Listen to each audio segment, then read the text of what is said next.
जी हाँ दोस्तों, धनखड़ और भागवत की मोदी पर घेराबंदी के बीच में राहुल गांधी का दांव हुआ सफल। फंस गए भारतीय जनता पार्टी और फंस गए मोदी और शाह। बहुत स्वागत है आप सभी का। आप देख रहे हैं द राजनीति का विशेष सेगमेंट खबर और विश्लेषण। मैं हूं जब्बार खान। दोस्तों, एक तरफ जब जगदीप धनखड़ के इस्तीफे और मोहन भागवत के कसते हुए शिकंजे के बीच में भारतीय जनता पार्टी तिलमिला सी रही, तो ऐसे में राहुल गांधी ने वो कौन सा दांव खेला जिसने चारों खाने भारतीय जनता पार्टी को चित कर दिया। आखिर ऐसी कौन सी नई स्थिति उत्पन्न हुई जिसे निकलने में बीजेपी या मोदी शाह खुद को सक्षम नहीं पा रहे। विस्तार से आपको बताते हैं दोस्तों, अंत तक इसे जरूर देखें। दोस्तों, 25 जुलाई खत्म होते होते राहुल गांधी ने दिल्ली के कार्यक्रम में जो कुछ कहा, उसने एक नया संकेत और नया संदेश देश के वोटरों को, देश की जनता को दिया, खासतौर पर ओबीसी और पिछड़े हुए अल्पसंख्यक समुदाय के लोगों को। दोस्तों, राहुल गांधी ने भी दिल्ली में आयोजित एक कार्यक्रम के दौरान पार्टी के सदस्यों से पूछा कि आपको पता है राजनीति में सबसे बड़ी प्रॉब्लम क्या है। कार्यकर्ताओं ने जवाब दिया कि मोदी। राहुल कहते हैं कि नहीं, मोदी कोई बड़ी प्रॉब्लम नहीं, मैं उनसे 2-3 बार मिल चुका हूं। उनके सिर्फ शोबाजी है, हवाबाजी है, उनमें दम नहीं है, उन्हें लोगों ने सिर पर चढ़ा रखा है। राहुल ने कांग्रेस शासित राज्य में जाति जनगणना भी कराने की घोषणा इस मौके पर कहा कि मेरे काम में एक कमी रह गई। मुझे ओबीसी वर्ग की जिस तरीके से रक्षा करनी थी मैं नहीं कर सका। 10 से 15 साल पहले मुझे ओबीसी के मुद्दे गहराई से समझ नहीं आई, और अगर मुझे पता होता तो मैं उसी वक्त जातिगत जनगणना करवा देता। दोस्तों, ये 25 जुलाई को राहुल गांधी का संवाद और राहुल गांधी के कुछ ऐसे नेताओं से मुलाकात जो कि मोदी के विरोध में, जो कांग्रेसी नहीं मगर मोदी के जो नजदीक रहे, मोदी के विरोध में खड़े हैं, आने वाले दिनों के लिए एक अलग तरह का ट्रेलर दिख रहा है।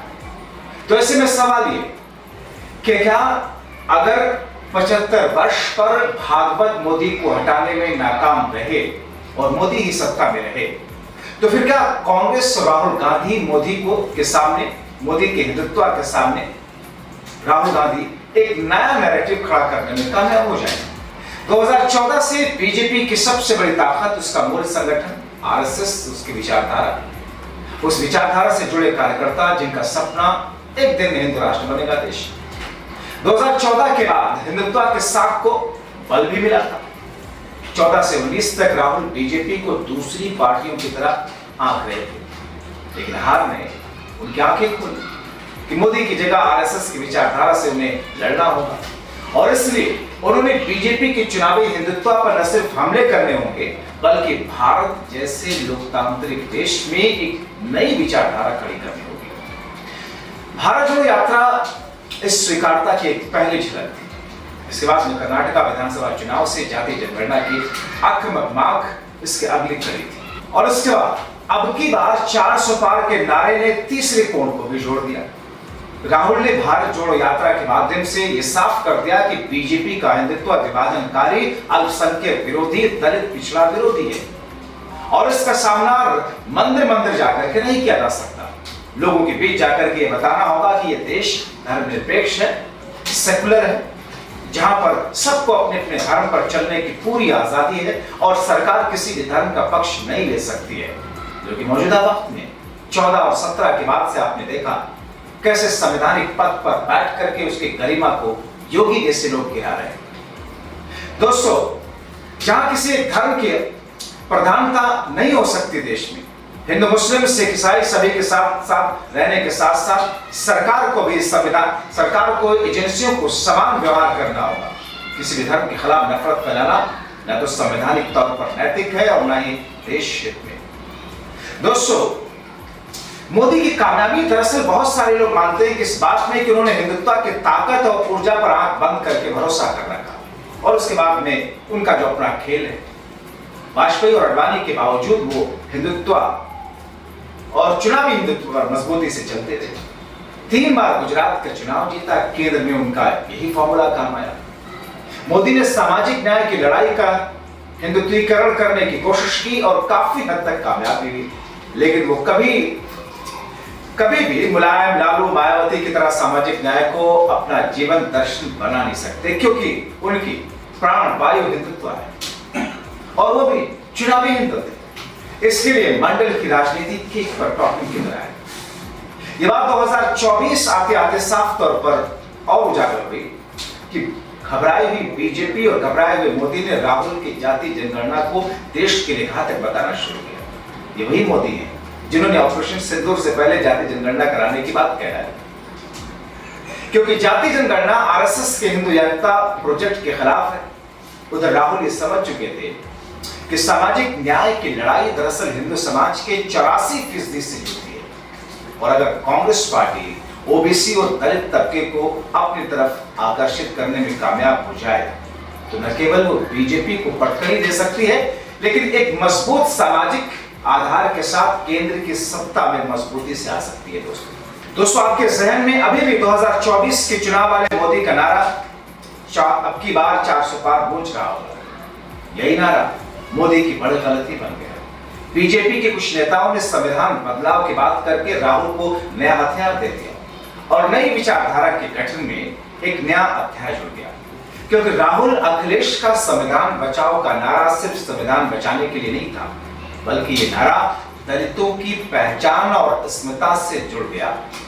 दलित समाज, जिसे भारतीय इतिहास में कभी भी बराबरी का दर्जा नहीं मिला था, उसे बाबा साहब अंबेडकर के संविधान में पहली बार बराबरी का अधिकार दिया।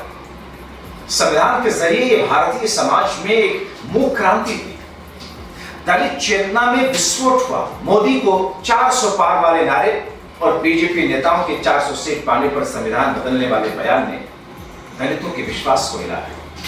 कारण यह यूपी और महाराष्ट्र जो दलित चेतना के दो बड़े स्तंभ हैं, वहां पर इस समुदाय ने मोदी के पैरों तले से जमीन खींची।